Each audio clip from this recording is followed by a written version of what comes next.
Today's Bible reading is Numbers chapters 34, 35, 36, and Mark chapter 10, verses 32 through 52.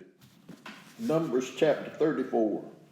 The Lord said to Moses, "Command the Israelites and say to them, when you enter Canaan, the land that will be allotted to you as an inheritance is to have these boundaries. Your southern side will include some of the desert of Zin along the border of Edom. Your southern boundary will start in the east from the southern end of the Dead Sea, cross south of Scorpion Pass, continue to Zin, and go south of Kadesh Barnea. Then it will go to Hazar Adar and over to Asmon, where it will turn, join the White Isle of Egypt, and end at the Mediterranean Sea. Your western boundary will be the coast of the Mediterranean Sea. This will be your boundary on the west. For your northern boundary, run a line from the Mediterranean Sea to Mount Hor, and from Mount Hor to Lebo Hamath. Then the boundary will go to Zedad, continue to Ziphron, and end at Hazar Enan. This will be your boundary on the north. For your eastern boundary, run a line from Hazar Enan to Shepham. The boundary will go down from Shepham to Ribnah on the east side of Ain and continue along the slopes east of the Sea of Galilee. Then the boundary will go down along the Jordan and end at the Dead Sea. This will be your land with its boundaries on every side. Moses commanded the Israelites, assign this land by lot as an inheritance. The Lord has ordered that it be given to the 9.5 tribes, because the families of the tribe of Reuben, the tribe of Gad, and the half tribe of Manasseh have received their inheritance. These 2.5 tribes have received their inheritance east of the Jordan, across from Jericho toward the sunrise. The Lord said to Moses, these are the names of the men who are to assign the land for you as an inheritance: Eleazar the priest and Joshua son of Nun, and appoint one leader from each tribe to help assign the land. These are their names: Caleb son of Jephunneh from the tribe of Judah, Shemuel the son of Ahmad from the tribe of Simeon, Eladad son of Kislon from the tribe of Benjamin, Bukai son of Jagla, the leader from the tribe of Dan, Hanel son of Ephod, the leader from the tribe of Manasseh, son of Joseph, Kemuel son of Shipton, the leader from the tribe of Ephraim, son of Joseph, Elzaphan son of Parnak, the leader from the tribe of Zebulun, Paltiel son of Azan, the leader from the tribe of Issachar, Ahad son of Shilomah, the leader from the tribe of Asher, Pedaiel son of Ammihud, the leader from the tribe of Machpelah. These are the men the Lord commanded to assign the inheritance to the Israelites in the land of Canaan. Numbers chapter 35. On the plains of Moab by the Jordan, across from Jericho, the Lord said to Moses, command the Israelites to give the Levite towns to live in from the inheritance the Israelites will possess, and give them pasture lands around the towns. Then they will have towns to live in, and pasture lands for the cattle they own and all their other animals.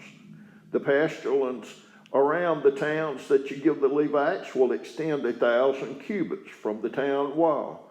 Outside the town, measure 2,000 cubits on the east side, 2,000 on the south side, 2,000 on the west, and 2,000 on the north, with the town in the center.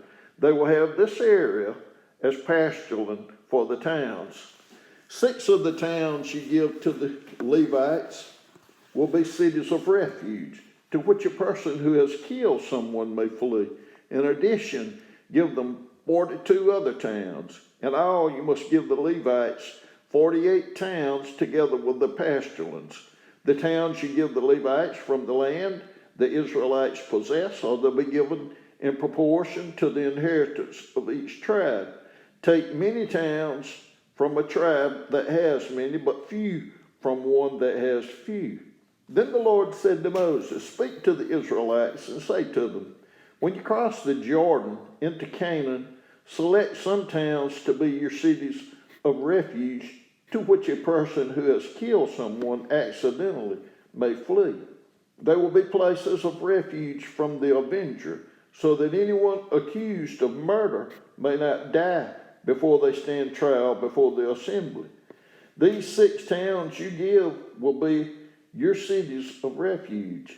Give 3 on this side of the Jordan and 3 in Canaan as cities of refuge. These 6 towns will be a place of refuge for Israelites and for foreigners residing among them, so that anyone who has killed another accidentally can flee there. If anyone strikes someone a fatal blow with an iron object, that person is a murderer. The murderer is to be put to death. Or if anyone is holding a stone and strikes someone a fatal blow with it, that person is a murderer. The murderer is to be put to death. Or if anyone is holding a wooden object and strikes someone a fatal blow with it, that person is a murderer. The murderer is to be put to death. The avenger of blood shall put the murderer to death. When the avenger comes upon the murderer, the avenger shall put the murderer to death. If anyone with malice aforethought shoves another or throws something at them intentionally so that they die, or if out of enmity one person hits another with a fist so that the other dies, that person is to be put to death. That person is a murderer. The avenger of blood shall put the murderer to death when they meet. But if without enmity someone suddenly pushes another or throws something at them unintentionally, or without seeing them, drops on them a stone heavy enough to kill them, and they die, then since that person was not an enemy and no harm was intended, the assembly must judge between the accused and the avenger of blood according to these regulations. The assembly must protect the one accused of murder from the avenger of blood and send the accused back to the city of refuge to which they fled. The accused must stay there until the death of the high priest, who was anointed with the holy oil. But if the accused ever goes outside the limits of the city of refuge to which they fled, and the avenger of blood finds them outside the city, the avenger of blood may kill the accused without being guilty of murder. The accused must stay in the city of refuge until the death of the high priest. Only after the death of the high priest may they return to their own property. This is to have the force of law for you throughout the generations to come, wherever you live. Anyone who kills a person is to be put to death as a murderer, only on the testimony of witnesses. But no one is to be put to death on the testimony of only one witness. Do not accept a ransom for the life of a murderer who deserves to die. They are to be put to death. Do not accept a ransom for anyone who has fled to a city of refuge, and so allow them to go back and live on their own land before the death of the high priest. Do not pollute the land where you are. Bloodshed pollutes the land, and atonement cannot be made for the land on which blood has been shed except by the blood of the one who shed it. Do not defile the land where you live and where I dwell, for I, the Lord, dwell among the Israelites. Numbers chapter 36. The family heads of the clan of Gilead, son of Machir, the son of Manasseh, who were from the clans of the descendants of Joseph, came and spoke before Moses and the leaders, the heads of the Israelite families. They said, when the Lord commanded my Lord to give the land as an inheritance to the Israelites by lot, he ordered you to give the inheritance of our brother Zelophehad to his daughters. Now suppose they marry men from other Israelite tribes. Then their inheritance will be taken from our ancestral inheritance and added to that of the tribe they marry into. And so part of the inheritance allotted to us will be taken away. When the year of Jubilee for the Israelites comes, their inheritance will be added to that of the tribe into which they marry, and their property will be taken from the tribal inheritance of our ancestors. Then at the Lord's command, Moses gave this order to the Israelites. What the tribe of the descendants of Joseph is saying is right. This is what the Lord commands for Zelophehad's daughters. They may marry anyone they please, as long as they marry within their father's tribal clan.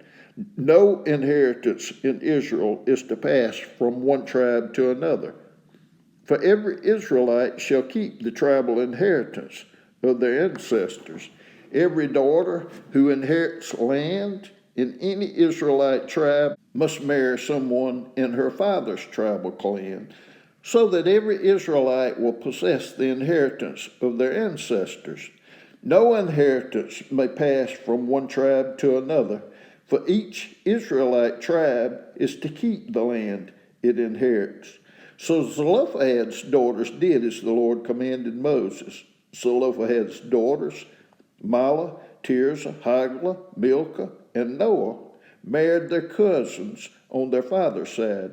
They married within the clans of the descendants of Manasseh, son of Joseph, and their inheritance remained in their father's tribe and clan.